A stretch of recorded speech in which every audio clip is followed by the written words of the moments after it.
Hello everyone. Welcome to success with Rai academy. Dainik Jagran के 16 अक्टूबर 2020 के दैनिक जागरण के राष्ट्रीय संस्करण को आज के इस वीडियो में हम डिस्कस करेंगे। तो चलिए वीडियो को शुरू करते हैं। सबसे पहले नेशनल न्यूज़। दो नेशनल न्यूज़ है हमारे लिए। पहली न्यूज़ है कि घरेलू मामले में दखल सहन नहीं, पड़ोसी देश चीन के बेतुके बयानों के बाद भारतीय विदेश मंत्रालय का सख्त रुख। और दूसरी न्यूज़ है, पहली बार घरेलू कामगारों की होगी जनगणना। पहली न्यूज़ से शुरू करते हैं। घरेलू मामले में दखल सहन नहीं। हाल के दिनों में चीन की तरफ से लद्दाख और अरुणाचल को लेकर बेतुके बोल पर भारत ने सख्त रुख अपनाया है। चीन को दो टूक संदेश दिया गया है कि जम्मू कश्मीर, लद्दाख और अरुणाचल प्रदेश हमेशा से भारत का हिस्सा थे और रहेंगे।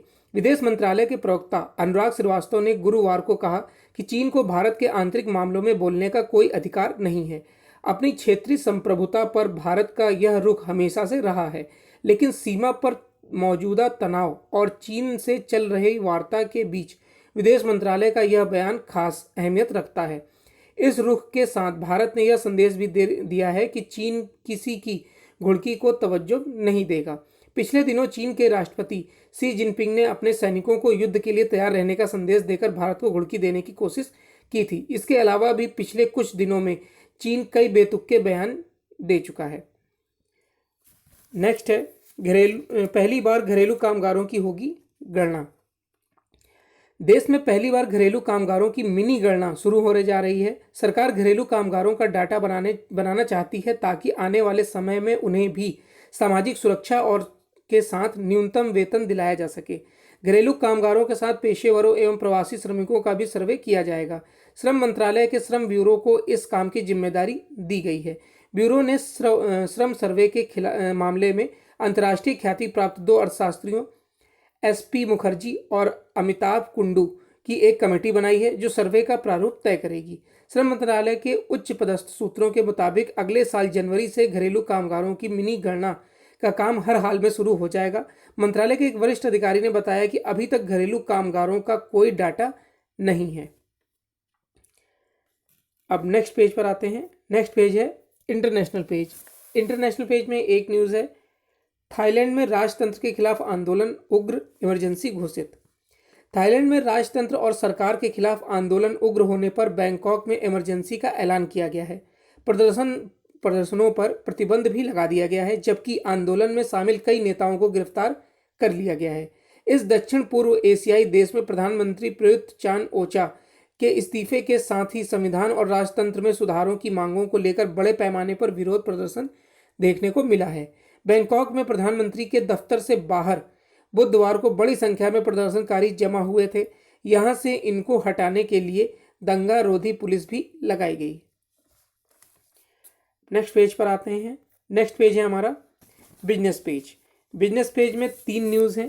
पहली न्यूज़ है, GST क्षतिपूर्ति के लिए केंद्र लेगा 1.1 लाख करोड़ उधार। दूसरी न्यूज़ है, सरल जीवन बीमा की बिक्री 1 जनवरी से सभी कंपनियों के लिए अनिवार्य। और FCI की कार्यप्रणाली पर उठने लगे हैं सवाल। पहली न्यूज़ से शुरू करते हैं। GST क्षतिपूर्ति के लिए केंद्र लेगा 1.1 लाख करोड़ रुपए उधार। GST क्षतिपूर्ति की भरपाई के लिए अब केंद्र ने उधार लेने का फैसला किया है, जिसमें राज्यों की भरपाई की जा सकेगी। वित्त मंत्रालय ने कहा कि GST क्षतिपूर्ति की भरपाई के लिए अब केंद्र स्पेशल विंडो के तहत 1.1 लाख करोड़ रुपए के कर्ज लेगा। केंद्र सरकार इन कर्ज की राशि को राज्यों को GST क्षतिपूर्ति के रूप में देता रहेगा। केंद्र सरकार की तरफ से यह फैसला तब लिया गया है जब 12 अक्टूबर को होने वाली GST काउंसिल की बैठक में क्षतिपूर्ति की भरपाई को लेकर राज्यों से सहमति नहीं बन पाई थी। GST क्षतिपूर्ति की भरपाई के लिए राज्यों को दो विकल्प दिए गए थे। पहले विकल्प के तहत सभी राज्यों को मिलकर 1.1 लाख करोड़ रुपए कर्ज लेना था। केंद्र इस कर्ज के लिए विशेष विंडो की सुविधा दे रहा था। इसके लिए 21 राज्य तैयार हो गए थे, लेकिन गैर भाजपा शासित 10 राज्य कर्ज लेने के लिए तैयार नहीं थे। नेक्स्ट है, सरल जीवन बीमा की बिक्री 1 जनवरी से सभी कंपनियों के लिए अनिवार्य। अमूमन टर्म इंश्योरेंस कंपनियों पॉलिसी में कई प्रकार की जटिलताएं होती हैं। सभी इंश्योरेंस कंपनियां टर्म इंश्योरेंस पॉलिसी के लिए अलग अलग शर्तें रखती है। यही वजह है कि टर्म इंश्योरेंस पॉलिसी की खरीदारी आम लोगों की प्राथमिकता में शामिल नहीं है।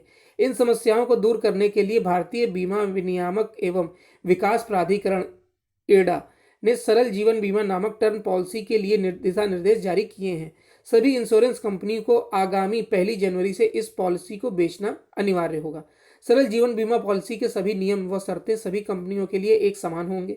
इसके तहत पॉलिसी धारक को अपने परिवार की सुरक्षा के लिए 5 लाख रुपए से लेकर 25 लाख रुपए तक जरूरी लाइफ कवर मिल सकेगा। कोई इंश्योरेंस कंपनी चाहे तो जनवरी से पहले भी सरल जीवन पॉलिसी बेचना शुरू कर सकती है। 18 से 65 साल का कोई भी व्यक्ति इस पॉलिसी को खरीद सकता है। मासिक, छमाही, वार्षिक या फिर एक मुश्त प्रीमियम का भुगतान किया जा सकेगा। सिर्फ आत्महत्या के मामले में इस पॉलिसी का लाभ नहीं मिलेगा। नेक्स्ट है, एफसीआई की कार्यप्रणाली पर उठने लगे सवाल। खाद्यान्न और वित्तीय प्रबंधन की खामियों की वजह से एफसीआई जैसी संस्था के कामकाज पर सवाल उठने लगे हैं। खाद्यान्न भंडारण में क्षेत्रीय असंतुलन का खामियाजा उत्तर प्रदेश व पश्चिम बंगाल जैसे राज्यों को उठाना पड़ रहा है। इसी वजह से इन राज्यों में धान की खरीद समय से उचित मूल्य पर नहीं हो पाती है। एसबीआई की हालिया एक रिपोर्ट में एसबीआई की खामियों का विस्तार से जिक्र किया गया है। इस रिपोर्ट में भारतीय खाद्य निगम यानी एफसीआई की गंभीर अक्षमताओं का जिक्र किया गया है। रिपोर्ट के मुताबिक एफसीआई ना तो कुशलता से वित्तीय प्रबंधन कर पा रहा है और ना ही खाद्यान्न प्रबंधन की जिम्मेदारी ठीक से निभा पा रहा है। इस वर्ष 1 जुलाई को एफसीआई के स्टॉक में 822 लाख टन खाद्यान्न था, जबकि मानक के हिसाब से उसे केवल 411 लाख टन अनाज की जरूरत थी। इससे स्पष्ट है कि अनाज खरीदने के साथ भंडारण में सारी क्षमता लगा रहा है, लेकिन व्यावसायिकता का अभाव उसे अक्षम बना रहा है। तो ये बिजनेस पेज की 3 न्यूज़ थी। अब नेक्स्ट पेज पर आते हैं। नेक्स्ट पेज है हमारा एडिटोरियल पेज। एडिटोरियल पेज में 3 आर्टिकल हैं। पहला आर्टिकल है, अराजकता में ना बदले असहमति। यदि विरोध प्रदर्शन का अधिकार बेलगाम हो गया तो संवैधानिक व्यवस्था खतरे में पड़ सकती है। इसी पर लिखा गया है आर्टिकल, और यह आर्टिकल लिखा है लोकतांत्रिक विषयों के विश्लेषक एवं वरिष्ठ स्तंभकार ए सूर्य प्रकाश द्वारा। दूसरा आर्टिकल है, किसानों को आत्मनिर्भर बनाने वाला कानून। कृषि क्षेत्र में किए गए सुधार उतने ही महत्वपूर्ण हैं जितने 1991 में उठाए गए आर्थिक सुधार के कदम थे। इसी पर लिखा गया है आर्टिकल, और यह आर्टिकल लिखा है लोकसभा सदस्य एवं भाजपा किसान मोर्चा के राष्ट्रीय अध्यक्ष राजकुमार चाहर द्वारा। तीसरा आर्टिकल है, राष्ट्रीय हितों पर आघात। जिस तरीके से जम्मू कश्मीर और में चीन की मदद से अनुच्छेद 370 की वापसी का शरारत भरा सपना देख रहा है, वो राष्ट्रीय हितों पर आघात माना जा सकता है। तो पहले आर्टिकल से शुरू करते हैं। अराजकता में न बदले असहमति। दिल्ली के शाहीन बाग में करीब 3 महीने तक चले धरना प्रदर्शन पर सुप्रीम कोर्ट ने हालिया फैसले में गहरे निहितार्थ हैं। इस निर्णय से विरोध प्रदर्शन की मर्यादा रेखा को लेकर हो रही बहस पर विराम लग जाना चाहिए। इस फैसले का सार यही है कि विरोध प्रदर्शन के दौरान सार्वजनिक जीवन में गतिरोध उत्पन्न करना स्वीकार्य नहीं। इस फैसले पर उन राजनीतिक लड़ाइयों पर दीर्घकालीन असर पड़ेगा जो सड़कों पर लड़ी जाती हैं। जीएसटी संजय किशन कौल, अनिरुद्ध बोस और कृष्ण मुरारी की 3 सदस्यीय पीठ ने अपने फैसले में कहा कि अनुच्छेद 19 संविधान की आधारशिला में से एक है, जो नागरिकों को 2 अनमोल अधिकार प्रदान करता है। एक, अनुच्छेद 19(1)(a) के तहत वाक एवं अभिव्यक्ति की स्वतंत्रता, और दूसरा अनुच्छेद 19(1)(b) के तहत बिना हथियारों के शांतिपूर्ण ढंग से जुटने का अधिकार। पीठ ने कहा कि ये अधिकार एक दूसरे से संबद्ध है, जो प्रत्येक नागरिक को राज्य के क्रियाकलापों या निष्क्रियता के खिलाफ विरोध प्रदर्शन के लिए शांतिपूर्ण ढंग से एकत्रित होने का अधिकार प्रदान करते हैं। शाहीन बाग के धरने के खिलाफ याचिका लगाने वाले डॉक्टर नंद किशोर शर्मा की प्रमुख दलील थी कि इसके जरिए प्रदर्शनकारियों ने एक महत्वपूर्ण मार्ग को अवरुद्ध कर दिया, जिससे लोगों को भारी असुविधा का सामना करना पड़ा। विरोध प्रदर्शन का अधिकार अन्य नागरिकों की निर्बाध आवाजाही में बाधा नहीं बनना चाहिए। यदि आज सोशलिस्ट पार्टी की जगह कांग्रेस को रखा जाए तो यही लगेगा मानो डॉक्टर अंबेडकर आज के भारत के लिए ही यह कह रहे हों कि जहां मतदाताओं द्वारा खारिज कर दी गई पार्टियां लोकतांत्रिक प्रक्रियाओं को पटरी से उतारने के लिए सड़कों पर उपद्रव करने पर आमादा हैं। डॉक्टर अंबेडकर की दूसरी बात विरोध प्रदर्शन के स्वरूप पर सटीक बैठती है। उन्होंने कहा था कि यदि वे वास्तविक लोकतंत्र को कायम रखना चाहते हैं तो उन्हें पहली चीज यह करनी चाहिए कि अपने सामाजिक एवं आर्थिक लक्ष्यों को हासिल करने के लिए संवैधानिक पद्धतियों में भरोसा रखना होगा। इसका आशय यह है कि हमें क्रांति की अवधारणा से मुक्ति चाहिए होगी। शाहीन बाग का धरना डॉक्टर अंबेडकर द्वारा बताई गई श्रेणी में ही आता है, जहां एक महत्वपूर्ण सड़क को अवरुद्ध करने के सामान्य जनजीवन में गतिरोध पैदा किया गया। नागरिकता संशोधन कानून पर आधारित मजहब एक मुखौटा था, इसलिए विरोध प्रदर्शन का अधिकार बेलगाम हो तो गया। संवैधानिक व्यवस्था खतरे में पड़ गई।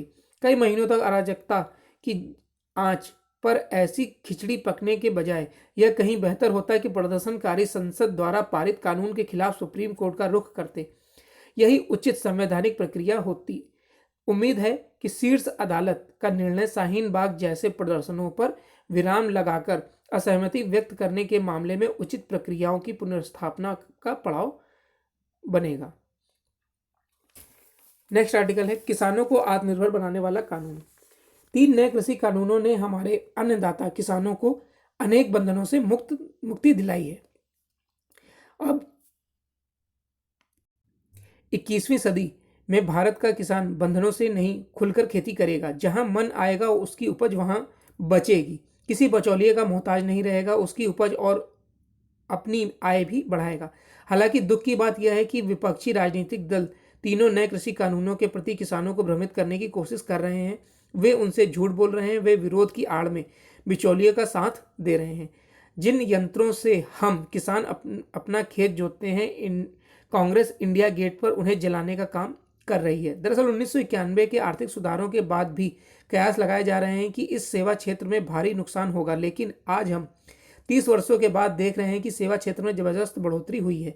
देश की 20% जनसंख्या सेवा क्षेत्र पर निर्भर है, लेकिन वह जीडीपी का 60% निर्धारित करती है। वहीं कृषि में 50% से अधिक लोग जुड़े हैं, लेकिन जीडीपी में इसका योगदान सिर्फ 16% है।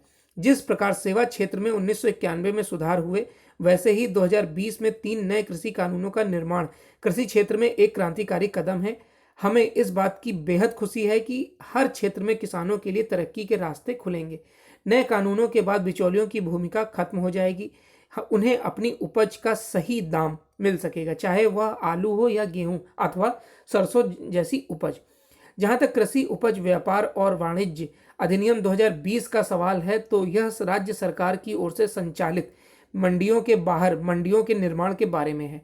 भारत में 2500 एपीएमसी मंडियां हैं जो राज्य सरकारों द्वारा संचालित होती हैं। इस कानून के बाद भी राज्यों की बाजार समितियों के अधिकार बरकरार हैं, इसलिए किसानों के पास सरकारी एजेंसियों का विकल्प खुला रहेगा। नए कानून किसानों को अंतर्राज्यीय व्यापार के लिए प्रोत्साहित करने का काम करेंगे।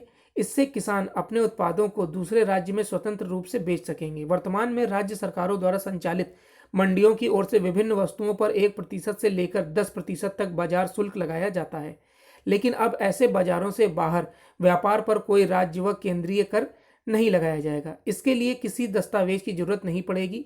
निजी कंपनियों और व्यापारियों की ओर से मंडी टैक्स का भुगतान होगा, किसानों की ओर से नहीं। इसके खरीदार और विक्रेता दोनों को लाभ होगा। इसके अलावा अब किसान अनुबंध खेती के लिए निजी कंपनियों के साथ भी साझेदारी कर सकते हैं। अनुबंध खेती से संबंधित कानून निजी एजेंसियों को उत्पाद खरीदने की अनुमति देती है। नेक्स्ट आर्टिकल है राष्ट्रीय हितों पर आघात। जम्मू कश्मीर में चीन की मदद से अनुच्छेद 370 की वापसी का शरारत भरा सपना देखने वाले एक नेशनल कॉन्फ्रेंस के नेता फारूक अब्दुल्ला किस तरह कलह की राजनीति करने पर आमादा है, इसका पता इसके साथ साथ कुछ अन्य कश्मीरी नेताओं की ओर से तथाकथित गुप्तकार घोषणा पत्र का बेसुरा राग अलापने से चलता है।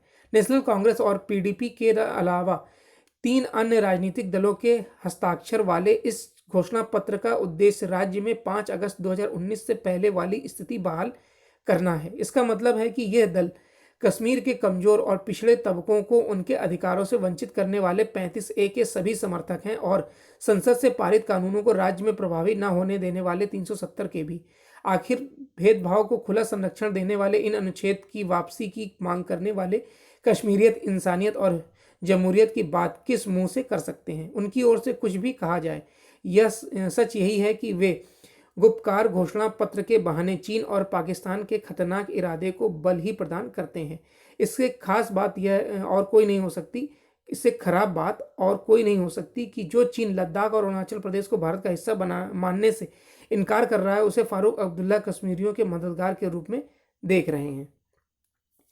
तो ये एडिटोरियल पेज के 3 आर्टिकल थे। अब नेक्स्ट पेज पर आते हैं। नेक्स्ट पेज है स्पोर्ट्स पेज। स्पोर्ट्स पेज में एक न्यूज़ है और वो न्यूज़ है खिलाड़ियों के लिए क्वारंटाइन में छूट चाहते हैं ऑस्ट्रेलियाई ओपन प्रमुख। ऑस्ट्रेलियाई ओपन प्रमुख के मुख्य कार्यकारी क्रेग टिले 2021 में होने वाले पहले ग्रैंड स्लैम टूर्नामेंट में भाग लेने वाले अंतर्राष्ट्रीय टेनिस खिलाड़ियों के लिए 14 दिन तक होटल में क्वारंटाइन रहने के नियम में छूट चाहते हैं। टिले ने कहा कि इसे पूरा विश्वास है कि ऑस्ट्रेलियाई ओपन तक कार्यक्रम के अनुसार 18 से 31 जनवरी के बीच मेलबर्न पार्क में होगा। उन्हें इससे एटीपी कप तथा ब्रिस्बेन, सिडनी और होबार्ट में भी टूर्नामेंट के आयोजन की उम्मीद है। तो ये आज का यानी 16 अक्टूबर 2020 का दैनिक जागरण का राष्ट्रीय संस्करण था। आई होप आपको वीडियो अच्छा लगा होगा। अगर आपको वीडियो अच्छा लगा हो तो लाइक और शेयर कर दीजिएगा। वीडियो देखने के लिए धन्यवाद।